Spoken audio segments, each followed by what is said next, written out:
selamat datang di channel saya. Jangan lupa bantu like, komen, dan subscribe-nya ya.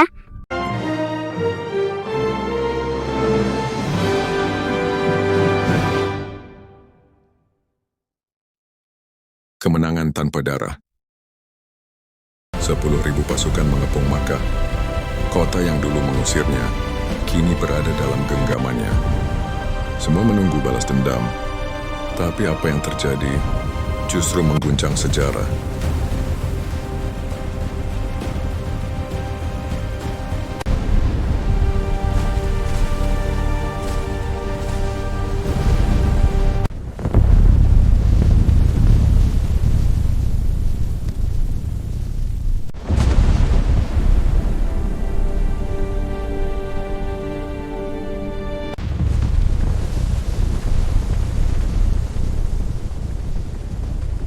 Perjanjian yang dikhianati. 2 tahun sebelumnya, lahirlah sebuah perjanjian di tengah gurun yang tandus yang disebut dengan Perjanjian Hudaybiyah. Pada tahun 628 Masehi atau pada tahun ke-6 Hijriah, para kaum Quraisy dan para sahabat membahas perjanjian itu. Mereka membahas apa saja isi perjanjiannya. Di antara isi perjanjian Hudaybiyah itu adalah 1. Gencatan senjata. Kedua belah pihak setuju menghentikan permusuhan dan gencatan senjata selama 10 tahun untuk menciptakan keamanan dan kedamaian. 2. Penundaan umrah. Kaum muslimin tidak diperbolehkan memasuki kota Mekah pada tahun tersebut, tapi diizinkan kembali pada tahun berikutnya untuk menunaikan umrah selama 3 hari dengan hanya membawa senjata pedang di dalam sarungnya. 3. Pengembalian orang membelot. Orang Mekah yang masuk Islam dan bergabung ke Madinah tanpa izin walinya harus dikembalikan ke Mekah.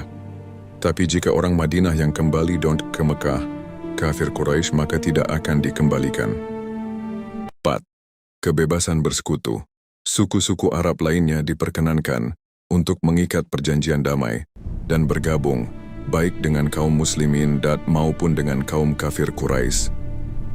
5. Ketulusan.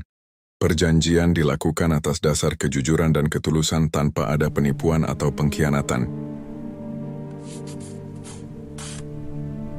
Setelah perjanjian itu ditandatangani, orang-orang kafir Quraisy pun pergi.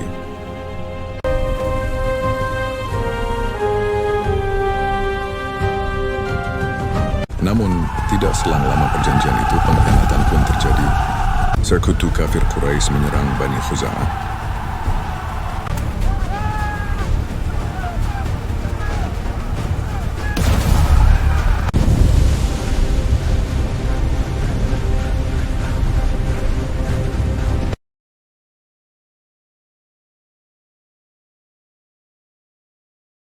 Sepuluh pasukan cahaya. Pada tanggal 10 Ramadan tahun 8 Hijriah, 10.000 pasukan bergerak dalam senyap dan sunyi. Tidak ada pengumuman perang. Dan tidak ada teriakan ancaman. Hanya ada satu tujuan, yaitu kembali ke rumah.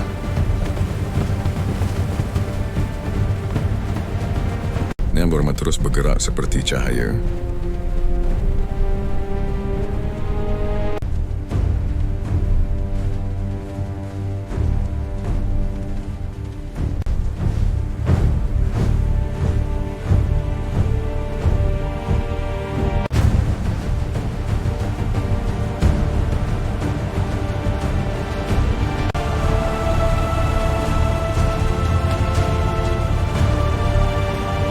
Taktik api unggun.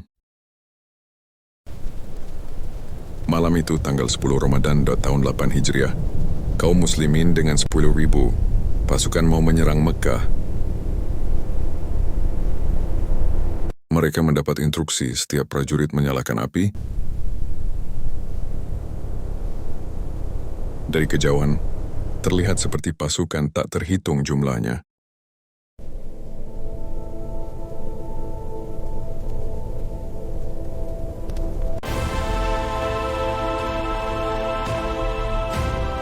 Penduduk Mekah ketakutan. Mereka berlari berhamburan. Abu Sufyan tertegun. Malam itu, padang pasir tak lagi sunyi. Seperti ada sesuatu yang sedang terjadi. Terdengar suara gemuruh di padang pasir. Karena rasa penasaran, Abu Sufyan pun keluar rumah. Betapa terkejutnya dia menyaksikan dengan matanya sendiri. Ribuan api unggun menyala, pertanda sebuah kekuatan besar yang tidak pernah dia lihat sebelumnya. Masuknya sang penakluk. Malam itu suasana hening. 10.000 pasukan berkumpul menunggu instruksi dari sang jenderal. Dan akhirnya, sang jenderal memberikan instruksi. Mereka pun mulai bergerak.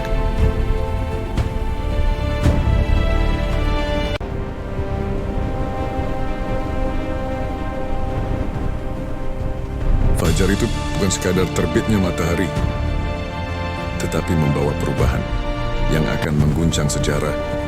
Ia datang tidak dengan kesombongan, ia datang dengan ketenangan dan kedamaian. Dari kejauhan penduduk Mekah, melihat di balik pintu dan jendela, mereka ketakutan disertai dengan rasa penasaran. Sang jenderal pun mengangkat tangannya memberi isyarat agar penduduk Mekah tidak merasa ketakutan. Pintu gerbang pun terbuka.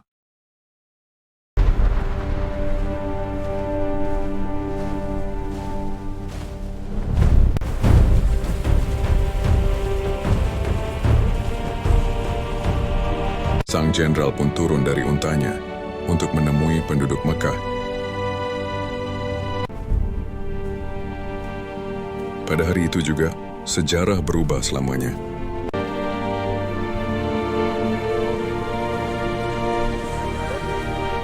Hancurnya berhala. Dan katakanlah, kebenaran telah datang dan yang batil telah lenyap. Sungguh yang batil itu pasti lenyap. Surat Al-Isra ayat 81. Satu persatu berhala yang berada di Mekah itu hancur.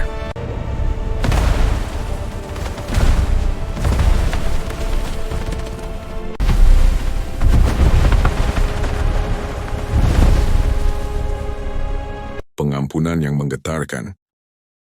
Di pagi itu, orang-orang kaum Quraisy berkumpul. Mereka berdiri dengan cemas, tegang, dan rasa takut, menunggu keputusan yang akan merubah sejarah.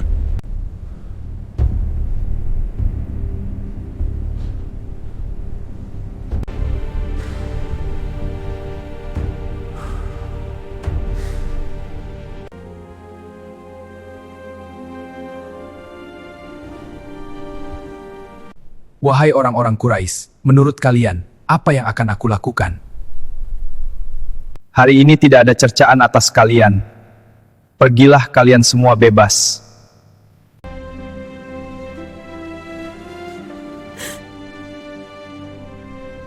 Inilah kemenangan sejati. Kisah ini mendapat sumber rujukan dalam kitab-kitab seperti 1. Kitab Sirah Nabawiyah, kitab yang membahas tentang sejarah kehidupan Nabi Muhammad SAW. 2. Kitab Ar-Rahiq Al-Makhtum oleh Imam Safiur Rahman Mubarakpuri adalah kitab yang membahas tentang sirah Nabi Muhammad SAW, yaitu perjalanan hidup Rasulullah secara lengkap. 3. Kitab Zad al-Ma'ad 4. Kitab Sahih Bukhari 5.